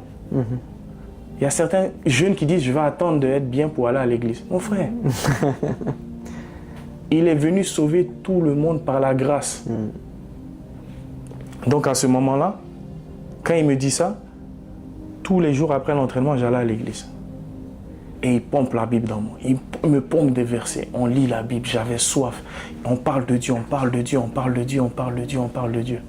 Jusqu'au jour où je lui dis, écoute, 2016 en août, je veux me faire baptiser. Cette fois-ci, ça y est, je donne ma vie à Jésus. Wow. Et c'est comme ça que je me fais baptiser. Et depuis lors, Dieu me dit maintenant, arrête le foot. Dès que je me fais baptiser. J'oublie cet épisode. Le jour de mon baptême, il y a une action physique qui se passe. Les gens de l'église ont vu. C'était dans le lac de Genève. Okay. Le moment où il me met dans l'eau, et je sors de l'eau, il y a un oiseau qui tombe, il meurt. Wow. Physiquement. Il est tombé par terre, il est mort, beau. Juste à côté là. Non, genre, tu vois le lac, t'es déjà là à Genève? Ouais. On est descendu, tu vois, il y a les barrières là comme ça, et souvent les oiseaux ils sont dessus là. Un de ces oiseaux il est tombé mort. Il était là mort. Le Saint-Esprit me disait, ça c'est l'ancien Khalil, j'ai une nouvelle créature. Tout ce que tu as pu faire dans le passé, tout ce que les gens ont vu que tu as fait, ça n'existe plus. Il me donne un verset qui dit, je t'ai pardonné, c'est oublié. Mon Dieu, j'ai effacé tes péchés de ma mémoire. Je ne me souviendrai plus de ce que tu as fait. Voici mon alliance avec toi. Et je commence à marcher. Et là, il me dit d'arrêter le foot. Direct. Il dit, tu dois arrêter le foot. Je dis, mais si j'arrête le foot, j'ai joué qu'au foot. Je n'ai pas de diplôme. J'ai tout fait foot. Je fais quoi? Il me dit, le foot, c'est ton Isaac. Et on a tous des Isaac dans nos cœurs. Je t'aime, tu m'aimes. Mais le foot a plus de place dans ton cœur que moi, j'ai dans ton cœur. Et je suis un Dieu qui est jaloux. Il me dit, tu vois, tous les humains que tu vois dehors, ils ont tous un Isaac. Mais ils le cachent. Ils ne veulent pas me donner cette place. Et si tu veux avoir une destinée impactante, vivre l'appel que j'ai dans ta vie, tu dois donner le plus gros sacrifice. Donc, effet contraire. L'élite m'a demandé de donner quelque chose pour être dans l'élite, mais si tu veux être dans l'élite de Dieu, tu dois donner ton Isaac. Abraham, aujourd'hui on parle de Abraham. Tu penses que s'il n'avait pas donné et accepté de donner Isaac, il sera Abraham? Of course, non. Dieu l'a testé pour que Dieu puisse voir au-dedans de son cœur qu'il est prêt à tout donner pour Dieu. Wow. Et Donc, tout démarre de là. tout démarre de là. Tout Donc démarre là, de là, la marche et tout ce que tu vois là. Ouais. donc, on te propose différentes options sataniques. Tu refuses. Est-ce que tu en parles à tes coéquipiers? Est-ce que tu parles à des amis? J'en parle, mais ils disent tu es fou quoi. Que ça y est, lui il est fou. Parce que. Et ça me blessait. Et je me disais, mais pourquoi ils disent que je suis fou? Ça me jugeait, t'es fou, que ça n'existe pas ça, tu vois. Je disais, mais au fait, le diable, la Bible dit que l'œuvre de la croix est une folie pour les gens de ce monde. Ok? Mais la plus grande ruse du diable, c'est de faire croire qu'il n'existe pas. Et donc tu en parles aux gens, les gens te prennent pour un fou. Est-ce que tu as déjà rencontré un des footballeurs dans ton entourage qui est passé par contre par ces étapes? Oui, oh yes, of course. Ah. Oui, Et qui te l'a- internationaux. Il ne m'a pas avoué Ok. directement, mais c'est quand j'étais en Christ et qu'il m'a vu devenir prêcher la parole, être un évangéliste pour Dieu. Il est venu vers moi, il m'a approché, on s'est rencontrés. Il m'a dit ce qu'il avait à faire, il voudrait quitter, mais il a du mal à quitter parce qu'il sait que s'il quitte, il va tout perdre, ils vont le revenir lui tomber dessus. Et s'il lui tombe dessus, là, c'est la mort. Hein. Et je lui dis, n'aie pas peur de ce qui peut tuer la chair, mais ce qui peut tuer ton âme. Parce que là, tu n'as nul autre choix que de tout lâcher, tout perdre. Et c'est ce qui s'est passé avec le rich young ruler, comment on dit ça en français? Le jeune riche qui a approché Jésus, qui faisait tout bien. Il dit, que dois-je faire pour aller au ciel? Jésus lui dit, abandonne tout et suis-moi. On dit quoi? Il est reparti, triste. Et Jésus dit quoi juste après? Il dit une punchline. Jésus, c'est un poète, mais il parlait mal au ciel. Jésus, il dit quoi? On donne pas les bêtes aux petits. Il regarde les gens. Après que le jeune, il repart, parce qu'il a vu qu'il ne pouvait pas tout abandonner. Et le footballeur qui me demande comment faire pour être sauvé, je lui dis abandonne tout. Mais il dit qu'il ne peut pas aussi. Jésus dit, imagine-toi, toi qui me regardes dans la caméra, imagine-toi que Jésus dit, il est plus facile pour un chameau de rentrer dans le trou d'une aiguille qu'un homme riche dans le royaume des cieux. Un chameau. Tu connais le trou d'une aiguille? Jésus dit c'est plus facile pour lui. Et les gens pensent que c'est juste une métaphore. Mais moi, je le vois au quotidien avec les footballeurs qui veulent accepter Jésus, mais ils ont du mal à abandonner la gloire de ce monde. La notoriété, le match vu, les grosses voitures, les belles maisons. Ils ont du mal. Ah, mais ça c'est clair. Mais là, par rapport à ta carrière, tu disais que ta carrière partait de mal en pire, entre guillemets, et que c'est à un moment donné où tu es en Suisse que Jésus se révèle à toi. Si c'était l'inverse, imaginons que ta carrière allait de mieux en mieux et que tu atteignais ton but d'Arsenal. Et si là, maintenant, Dieu te dit « donne-moi ton Isaac », est-ce que tu penses que l'histoire aurait été différente? Non. Parce que je sais à quel point, quand Pasteur Tony m'a parlé de Jésus, à quel point, en fait, j'ai tellement été rejeté. Imagine-toi les traumatismes de gamin. Tu perds ta mère à 12 ans. Et tu te dis que personne t'aime. Même dans le foot, personne t'aime. Tu ne sais pas qui t'aime. Même l'ego que tu as, c'est les sacs à main Louis Vuitton, Gucci. Tu ne sais pas qui t'aime. Et on te dit qu'il y a quelqu'un qui s'appelle Jésus, il t'aime. Et que lui, il a donné sa vie pour toi. Et tu le crois. Mais le problème, c'est que beaucoup de personnes ne l'ont pas accepté dans le cœur et ne l'ont pas accepté en conscience et dans le cœur. Ils l'ont juste dit dans la bouche. Parce que même si j'étais au Real de Madrid et qu'il me dit laisse le foot, j'allais le faire. Ça allait être difficile. Et je ne dis pas, même en Suisse, c'était difficile d'abandonner le foot. J'ai pleuré. J'avais peur. Parce qu'à cette époque, ma femme était enceinte de mon premier fils. Tu t'es déjà marié du coup? Tu avais quel âge? On est 24, 25. 24, 25 ans, ok. C'est-à-dire, j'étais à un moment de ma carrière où je pouvais continuer. Je pouvais continuer. Non, 26 ans, désolé, 26 ans. Ok. 26 ans. Et quand Dieu me demande ça et qu'elle est enceinte, je dis, mais Seigneur, si j'arrête au bout de 5 ans, on n'a plus d'économie. Il dit, non, mais tu n'as pas besoin d'argent pour vivre, tu as besoin de moi. Adam et Ève, ils étaient où les banques, ils étaient où les unis, ils étaient où les bureaux? J'ai dit que c'était parfait. Je dis, oui, mais Seigneur, c'est les réalités, les factures ici. Oui, mais ça, c'est leur réalité. Toi, je t'appelle à vivre dans les lieux célestes avec moi. Jean-Baptiste, je lui disais de vivre de sauterelles et de miel. Toi, tu vas vivre comme les gens que tu lis dans la Bible. Et je vais faire de toi un témoignage vivant. Amen. C'est ce qui se passe, hein? Et à quel moment est-ce que tu rencontres ta femme, du coup? On se rencontre à Genève. Ok. On se rencontre à Genève et le jour où je vois Rosa, directement le Saint-Esprit me dit voici ta femme. Je dis non, c'est pas elle. Parce que ma femme est super belle. Je l'aime. Mais à cette époque, les désirs que j'avais dans la chair n'étaient pas ce genre de femme. J'aimais un autre genre. Dieu dit non, c'est moi qui choisis ta femme. Je te marie avec une aide que j'ai pris de ta côte pour protéger ton cœur et tes organes vitaux. Ta femme est ta côte parce que ta femme, c'est ton système de sécurité. Si tu maries la mauvaise côte, ton cœur est ouvert au diable. Parce qu'elle va se plaindre, ça ne sera pas la bonne femme et c'est une brèche. Donc le diable peut venir dans ton cœur. Mais quand tu maries la bonne femme, quand je la vois, je sais que c'est elle. Je lui dis, mais comment je fais? Parce qu'à cette époque, elle n'est pas chrétienne. Elle prend les substances. Ah, c'est ça que j'allais te demander, du coup, est-ce qu'elle était chrétienne? Mais pas du tout. Du coup. Elle était l'opposé, les ténèbres. Et toi, tu deviens chrétien? Et moi, je deviens chrétien, je marche avec Dieu. Dieu dit, voici ta femme. Wow. Je lui dis, mais non. On m'a dit, ma femme, c'est dans l'église. Mais non. Je lui dis, je vais t'utiliser pour sauver sa vie. Et une fois qu'elle sera sauvée, elle deviendra l'aide dont tu as besoin. Et je peux te dire, si je suis là ce soir et si j'ai pu faire certaines choses dans ma vie, ceux qui sont dans la pièce et qui connaissent ma femme, ils savent comment elle est dure, elle est acier. Je vais me plaindre chez Dieu, ah, elle est comme ci, elle est comme ça, mais c'est la femme qu'il me faut pour devenir l'homme de Dieu que je dois devenir. Amen. Parce que ma femme, c'est mon aide. Mon aide. Et vous vous mariez, vous avez 26 ans. Ouais. Mais au moment où vous vous mariez, elle n'est pas encore chrétienne. Qu'est-ce qui se passe? Bon, on a un cheminement, elle s'est fait baptiser. Et avant le mariage? Ouais. Ok. Elle s'est fait baptiser. On a commencé à cheminer ensemble. On s'est mariés en février 2018. Et dans ce cheminement-là, on observe que Dieu est clairement en train de la changer. Mais comme Dieu la change, Dieu me change.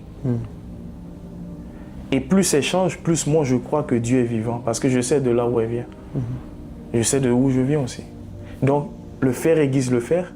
Et on est là.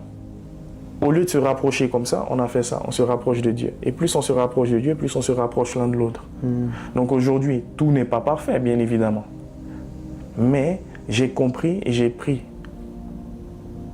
plus de distance en me disant, en fait, les choses que ta femme peut te plaindre, Khalil, ce sont des choses que tu dois changer. Parce qu'elle est ton aide à ressembler à Dieu. Les périodes de temps où il n'y a pas de relation, au lieu de te plaindre, élève-toi en esprit. Et la plupart des hommes tombent dans le piège. Se plaindre, ouais, mais elle est comme ci, elle n'est pas comme ça, elle n'est pas comme ça. Au lieu de se dire, mais Seigneur, si elle est comme ça, qu'est-ce que je dois changer? Parce que Christ dit, Marie, aimez vos femmes comme Christ a aimé l'Église. Toi, tu as déjà vu Christ se plaindre de toi? S'il fait ça là, ah, mon frère, il nous aime. Oui. Et c'est à cause de cet amour que la femme est soumise. L'Église, alors moi je suis soumis, toi tu es soumis parce que Christ t'aime. Mais comment ta femme va être soumise si tu ne l'aimes pas? Je pense que c'est une parole importante pour quelqu'un qui écoute. Mais la question c'est comment tu peux aimer ta femme comme Christ si Christ n'est pas en toi? Car seul Christ en toi peut aimer ta femme comme Christ a aimé l'Église. Donc moi je ne suis pas capable d'aimer ma femme comme Christ, Khalil, mais Christ en moi le peut. Parce que si Khalil le fait, Khalil va voir les erreurs de la chair, l'ego va agir.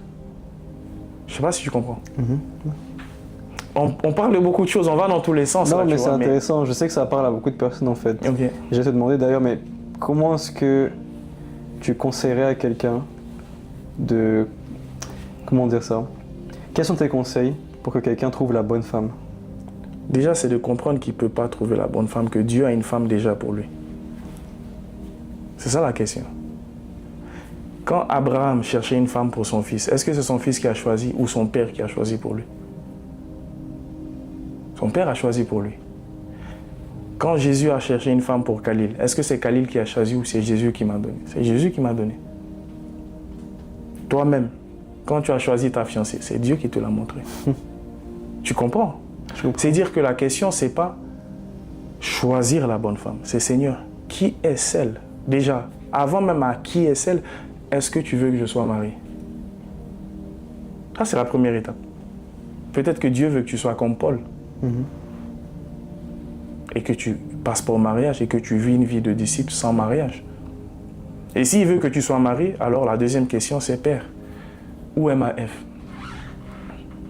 Dans quel pays? J'ai un frère que j'ai rencontré à Oxford. Dieu lui a dit, ta Ève est à Madrid.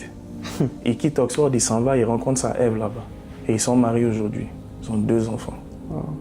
J'ai dit, ouais, Jésus, tu es fort. Mais quand tu manques de connaissances, tu choisis ta Ève toi-même. Mais après, tu viens te plaindre, ça finit en divorce. Jésus te regarde, mais qui t'a dit c'est ta femme? Mais plus profond, aux yeux de Dieu, c'est quoi le mariage? Je te pose cette question si je peux me permettre. Je sais pas. Je préfère que tu répondes. Aux yeux de Dieu, quand tu regardes les textes bibliques et collés avec les traditions qu'on peut voir même jusqu'aujourd'hui, dans la tradition juive, c'est quand il y a le sang sur le drap que le mariage est consumé. Chez les Arabes, pareil. Je dis, mais Seigneur, pourquoi nous, dans le monde, on a autant banalisé le sexe? Il dit, ben, c'est la stratégie du diable. Et le Saint-Esprit m'emmène dans la Genèse. Et quand Dieu il a marié Adam et Ève, parce que c'est Dieu qui a célébré leur mariage. Maintenant, je pose des questions aux gens dans les podcasts qui écoutent. Où était la mairie quand Adam et Ève se sont fait marier par le Dieu? Nulle part. Où était le pasteur? Nulle part. Où étaient les invités? Nulle part. Où était la robe de mariée? Nulle part. Ils étaient nus. Ils n'avaient rien à se cacher. Nus. Pas de cachotterie. Ils étaient nus, pas devant eux-mêmes, devant Dieu. Et la Bible ajoute, ils étaient nus et ils n'en avaient point honte. Ils se sont fait une chair. Mais une chair là, que Dieu dit là, c'est quand Adam est rentré. Ils sont devenus une chair. Pour que moi et ma femme, on devienne une chair, c'est quand je rentre. On devient un. Un. Et quand tu rentres et que tu prends la virginité de ta femme, l'homme rentre, la femme reçoit et ça forme une croix et le sang coule. C'est un sacrifice. Et ce sacrifice devant Dieu, les anges, les démons, tu déclares, voici ma femme. La question, combien de femmes tu as sans savoir que tu es marié? Combien de maris as-tu? Et tu penses que tu n'étais pas marié, c'était que du sexe. Et tu rentres dans le mariage, déjà marié, avec d'autres personnes qui sont à New York, aux États-Unis, à Abidjan. Et tu arrives dans le mariage avec plus de 200 femmes spirituellement parlant. Et tu essayes de te dire, mais comment tu vas comprendre, comment ta femme va te comprendre? Vous êtes tous les deux déjà perdus parce que vous manquez de connaissances. Donc du coup, ça se passe bien pendant 2 ans à un moment donné. Et je parle à quelqu'un, ça va parler à quelqu'un. La routine s'installe, il n'y a plus de relations sexuelles, la personne trompe, l'autre trompe. Mais ce qu'ils oublient, c'est qu'ils n'ont pas fait une cure d'âme.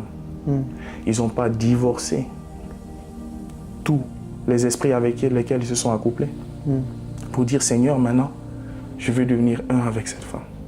Je me repens de tous les autres mariages que j'ai consommés sans ta volonté. Parce que Dieu m'a montré un jour, toutes les filles que tu as touchées, Khalil, ce sont tous mes enfants que tu as pris sans mon consentement. Tu les as toutes mariées. Mais tu ne savais pas que c'était ça le mariage. Parce que le sexe, c'est ce qui tamponne le mariage. C'est ce qui fait que toi et ta femme, vous êtes mariés et femmes. Wow. Et aujourd'hui, le diable a banalisé ça.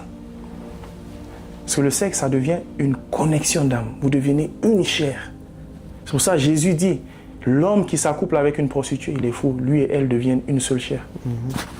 Tu vas à l'église, mais comme tu as couché avec la prostituée à Dubaï, ce qu'elle fait à Dubaï impacte ta vie. Donc, elle a une porte d'entrée à Dubaï sans que toi, tu saches. Wow. Mais comme ton pasteur, les yeux sont fermés, il ne sait pas ça lui-même, il te laisse venir. Et ce qui l'intéresse, c'est tes dîmes et ses offrandes. Ce n'est pas que ton âme prospère. Parce que s'il te donne ce secret, tu vas prospérer dans ton âme. Et tu n'auras plus besoin de ce berger humain. Parce que le berger ultime, je dis souvent, qui de nous peut être un bon berger si ce n'est Jésus? Moi, je suis un chien de berger. J'aboie, wouh! Tout ce que je dis là, j'aboie. Et je les emmène au berger. Je mords les brebis de temps en temps. Allez, au berger. Parce que je suis le chien du berger. Je suis l'esclave du berger, le bon berger. Est-ce que tu comprends? Oui. Donc, faites attention au sexe. Parce que le sexe, c'est ce qui est le mariage dans le monde spirituel. Pourquoi il demanda de coucher avec ta maman si tu veux la gloire? Pourquoi la plupart des rituels que vous voyez dans les loges, le sexe y est? Pourquoi Samson a perdu quand il a couché? Réveillez-vous, hein? Le sexe, c'est pas juste un acte, c'est un mariage, c'est une union, c'est une alliance. Car le mariage, c'est une alliance. Et qu'est-ce qui permet le divorce dans certaines conditions? Quand il y a eu adultère, parce qu'il y a eu séparation. Donc Dieu permet le divorce. Et même Dieu n'est pas pour ça.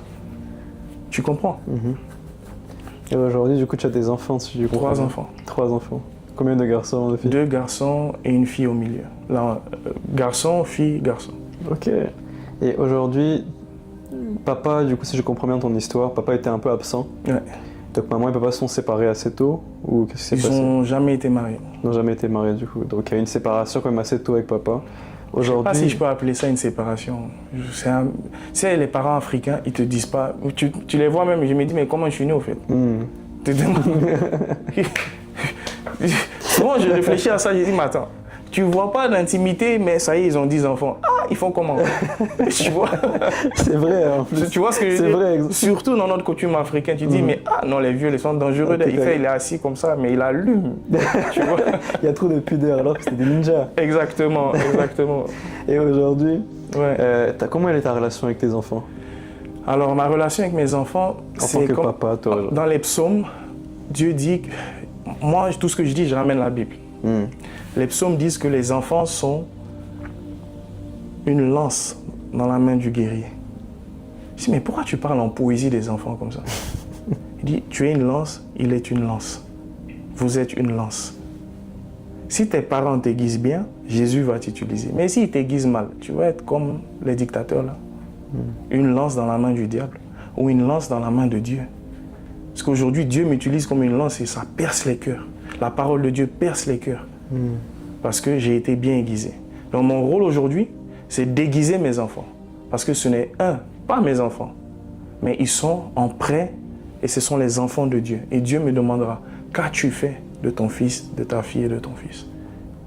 Leur as-tu appris mes principes? Le rôle de père, c'est de juste montrer à mes enfants Jésus. Et que de plus tôt possible, ils puissent connaître Jésus. Mais pas en forçant Jésus sur eux comme un esprit. Je te donne un exemple. Mon fils avait fait des bêtises récemment et il a une Nintendo Switch. Donc je lui ai dit, je confisque. J'ai confisqué longtemps, à peu près 3 semaines comme ça. Et il était triste parce qu'il aime jouer à... Comment le jeu là, ça s'appelle là? Minecraft. À Minecraft, ok. Il aime jouer à ça et ça l'a fait mal. Donc je lui ai fait asseoir, j'ai lu ce que c'est la grâce. Je dis, tu as fait beaucoup de bêtises, tu ne mérites pas, mais je te redonne ça. Je te redonne ça par la grâce. Au lieu d'imposer un prêt, je lui ai appris par un principe. Il ne mérite pas d'avoir la Switch, mais je lui donne par grâce. Donc ça plante en lui, je peux rejouer parce que papa m'a donné grâce. Ce sont ces petites actions qui lui permettent de grandir avec l'esprit de Jésus. Amen. Pas une religion. Pas dire viens à l'église parce que papa on va à l'église. Pour moi c'est un plaisir parce qu'à chaque... La semaine dernière, dimanche, j'étais invité dans une église à Liverpool pour prêcher. Il y avait du monde. Mon fils il est au premier rang, il me regarde. Et ils ont quel âge les enfants? Mon fils il a 6 ans. C'est l'aîné du coup? Lui il est né et mon fils il dit il veut faire comme moi. Et moi c'est un plaisir parce que il voit. Il voit pas que je lui parle de Dieu, il voit mes actions et il veut copier mes actions. Amen. Ah, ça c'est un point très important ça. Ce que je dis en général, c'est que souvent les parents parlent sans démontrer par des actions concrètes. Et ça crée une dissonance dans l'esprit de l'enfant. Lorsque le parent dit fais ça, mais que le parent fait autre chose. Au final, l'enfant n'a plus envie de grandir dans la foi, il n'a plus envie de faire comme les parents. Parce que plus il se rapproche de Jésus, plus il se rapproche du mauvais comportement du parent en fait. Exact. Donc là c'est bien parce que tu donnes l'exemple. Tu donnes vraiment l'exemple. On avait un autre podcast avec un pasteur algérien. Il nous expliquait comment son fils qui a moins de 10 ans, chaque matin, il a son culte personnel. Chaque matin on est à l'école, il sort sa Bible, il lit, il se met à genoux, il prie, il adore, etc. Le petit n'a même pas encore 10 ans. Tout ça parce qu'il voyait son père le faire au salon, Yes. chaque matin quand il partait à l'école. Amen. Et aujourd'hui, il prêche l'évangile à ses camarades alors qu'il n'a même pas 10 ans. Exactement. Mais c'est exactement ça. C'est exactement ça. Par exemple, avec mon épouse, quand il y a des tensions, volontairement, on demande pardon à l'un et l'autre devant nos enfants. Mais va chercher un parent africain qui fait ça devant ses enfants. Si tu as même déjà entendu, rien contre les parents africains, Non, mais c'est vrai qu'en général, c'est une culture. de reconnaître qu'ils ont tort et de demander pardon devant les enfants, c'est difficile. Mais t'as- plus tu le fais, plus l'enfant comprend que c'est comme ça qu'il faut faire. Et ta femme est finlandaise. Finlandaise, oui. Finlandaise.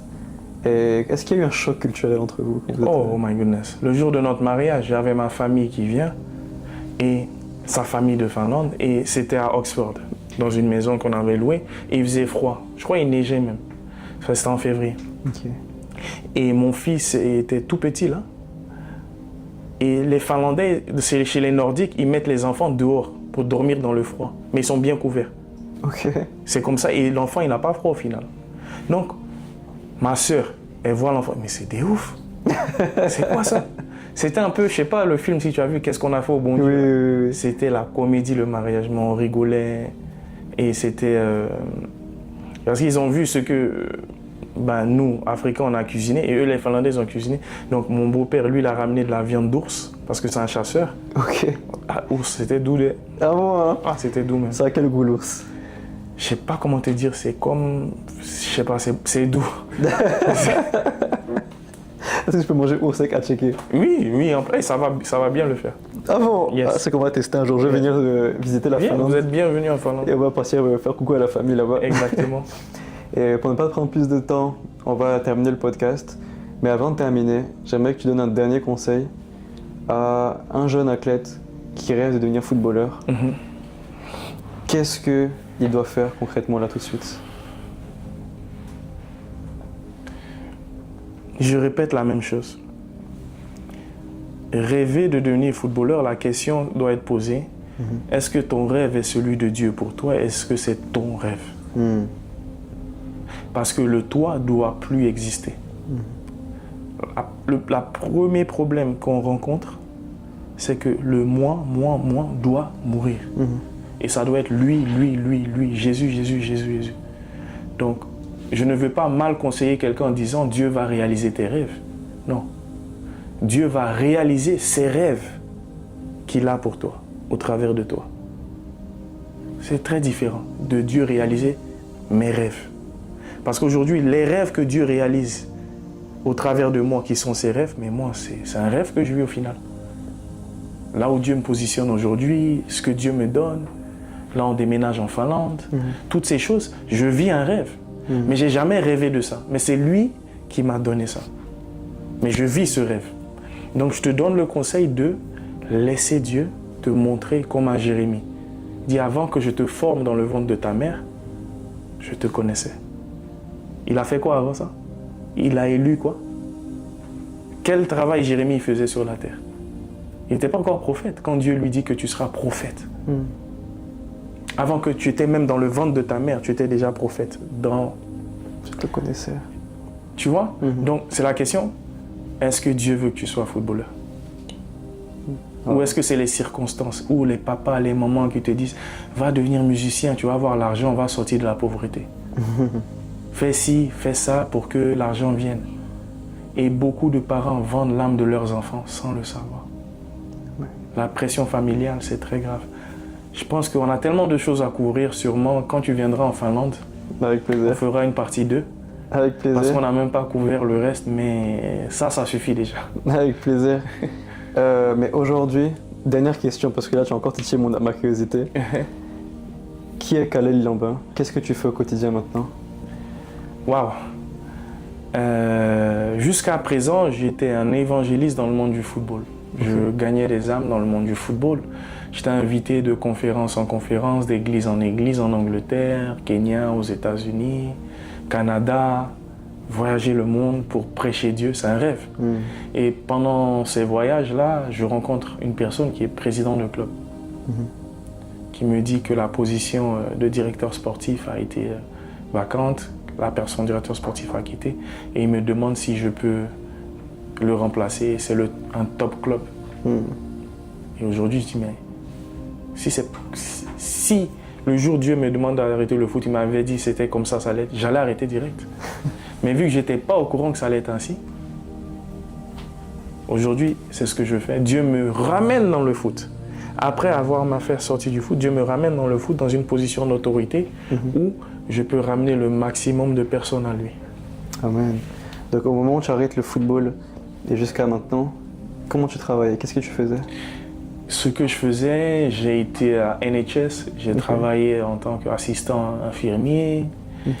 Parce que c'est ce travail que Dieu m'a demandé de faire, c'était pour casser l'ego, voir les malades, voir des personnes mourantes à l'hôpital, voir la réalité de la vie, ce que le péché fait, car le salaire du péché, c'est la mort. Et toutes ces réalités m'ont permis de réaliser que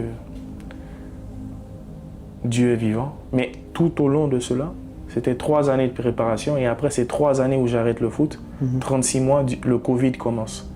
Et pendant le Covid, c'est là le ministère avec les footballeurs démarre. Et depuis là, je n'ai fait que ça. Vivre par la foi, c'est les gens qui nous aident. Parfois on se dit, mais comment on va manger? Boum, Dieu envoie. Tu dois voyager, tu dois aller là-bas. Comment j'achète le billet? Quelqu'un m'achète le billet. Jusque-là, on est juste le fruit de la grâce. Et aujourd'hui, il me donne une position où j'ai des portes énormes qui s'ouvrent à moi. Je veux juste encourager quelqu'un de dire que moi, aujourd'hui, ce que je fais, je sais que c'est pas Khalil qui l'a fait, mais c'est ce que Dieu avait écrit pour moi. Mais pour que je puisse entrer dans ce que Dieu avait écrit pour moi, il fallait que je meure. Amen. Alors, je pense que c'est une bonne façon de terminer le podcast. Comme on a la coutume de le demander sur le podcast, est-ce que tu peux prier pour ceux qui regardent le podcast? Yes. Je viens au nom de Jésus. Je nous recouvre dans le sang de Jésus. Je viens honorer le nom qui est au-dessus de tous les noms, au travers de ce podcast. Je prie que ces paroles, je prie que ce message, ce témoignage puisse être vivant, apporter la vie dans les cœurs brisés, apporter de l'espoir dans les corps désespérés, apporter de la lumière là où il y a les ténèbres. Père, je décrète et déclare au nom puissant de Jésus, toi qui écoutas ce podcast tout en entier, que ta vie ne soit plus jamais la même, que la grâce que Dieu m'a donnée puisse descendre sur toi, que l'abondance que Dieu m'a donnée puisse descendre sur toi, que l'amour que Dieu m'a donné pour lui puisse descendre pour moi, sur toi. Car je ne suis pas capable d'aimer Dieu, mais c'est Dieu qui me montre comment l'aimer. Je te prie, Jésus, que celui qui entend cette prière puisse être transformé ce soir. Que celui qui en a marre de sa vie puisse donner sa vie au pied de la croix et dire, Jésus, me voici tel que je suis, pécheur que je suis. Et je prie que les mensonges de l'ennemi tout de suite soient arrêtés et que Dieu te dise, pendant que tu étais encore même pécheur, Christ est mort pour toi. Qu'il n'y a rien que tu aies pu faire, aucun péché qui peut t'empêcher d'aller au ciel si tu as accepté Jésus. Donc ce soir, je t'invite à accepter Jésus dans ta vie. Je prie que tu fasses la prière du salut. Tu dis, Jésus, me voici. Je t'accepte comme Seigneur et Sauveur. Prends-moi tel que je suis. Montre-moi ce que je dois expérimenter. Montre-moi ma mission. Montre-moi mon mandat. Et je prie que toi qui regardes la vidéo, tu reçois ton mandat. Et le mandat que tu reçois, tu puisses être élevé dans les lieux célestes avec Christ pour dominer depuis la nation où tu écoutes ce podcast. Et que là où tu domines, ce n'est pas toi, mais Christ en toi. Et que tous ceux qui sont dans ta communauté ne voient pas toi, mais ils voient Christ en toi. Et que tous ceux qui écouteront ce podcast ne voient pas Khalil, mais ils voient Christ en moi. Qui dit, venez à moi, vous tous qui êtes chargés. Venez à moi, vous tous qui êtes désespérés. Et je vais vous donner du repos. J'ai prié dans le nom puissant de Jésus. Amen. Amen. Amen, amen. Merci encore pour la confiance. Merci pour ta présence dans ce podcast. On a beaucoup été touchés. J'espère qu'on se reverra bientôt du coup pour une partie 2. En Finlande, hein? En Finlande, avec La plaisir. neige, le froid, moi, je sais pas combien de bienvenue.